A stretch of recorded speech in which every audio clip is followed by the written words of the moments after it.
Ito pa rin ang live semifinals ng The Voice Kids at syempre supporting our young artists tonight. Palapakan po natin The Voice Backup Singers, The Voice Band, and our musical director, Sir Bond Samson. Thank you very much for sharing your time and talent. Pero eto, ang susunod na lalaban ay napamahal sa sambayanan. Dahil laki man sa Canada, ang puso niya ay Pinoy na Pinoy pa rin.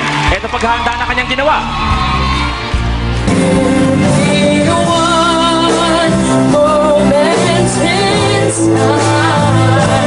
Napaka-iconic nitong kantang ito. Pamilyar ito sa aming lahat, sa lahat ng makakapanood sa'yo. Impressed na impressed ako sa taas ng boses mo. Pero, Thank you po. honestly, hinahanap ko yung connection mo sa amin.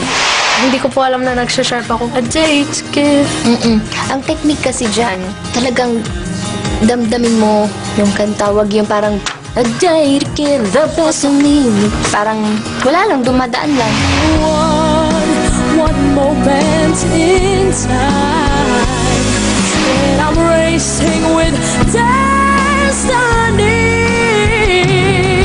Take note lang yung when I'm racing with dust, hit mo yon. Medyo may konting flat lang. Katulad ng lagi ko sinasabi sa kanya, ang singing, hindi, parang yung motive mo is to impress yung audience mo. Kailangan din may connection ka. So, yun lang yung constant reminder ko sa kanya. Oh, Darren, what a journey it has been talaga sa'yo. Yes, Diba? po. From Canada, lumipad kayo dito sa Philippines para maabot ang iyong pangarap. At ngayon, nandito Opo. ka na sa The Voice Live semifinal. Opo. Kasama ng iyong mga mommy. Ganito mommy mo, diba? Mommy at Daddy po. Yes. Ano masasabi mo yung sacrifices nila para sa pangarap mo? Mommy, Daddy, thank you po. Always remember, andito po kayo sa puso ko. At thank you po for taking care of me always and making all these sacrifices po. Okay. Ngayon naman, meron pa kaming surprise sa'yo. Okay? Okay po. Let's watch this. Hi Darren, Tito Martin Rivera here, wishing you luck on your song. I want you to give it all you've got. You've got to sing every song like this is the last moment on earth. Sing this song like you wrote it, like it was meant for you. Own that song. Be Darren. Be raring to go. Fear nothing. Let this moment shine forever.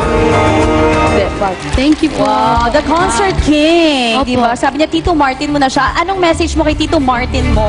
Thank you po, Sir Martin po, for all your support po. Thank you po for the greet po din. Okay, now it's time. Opo.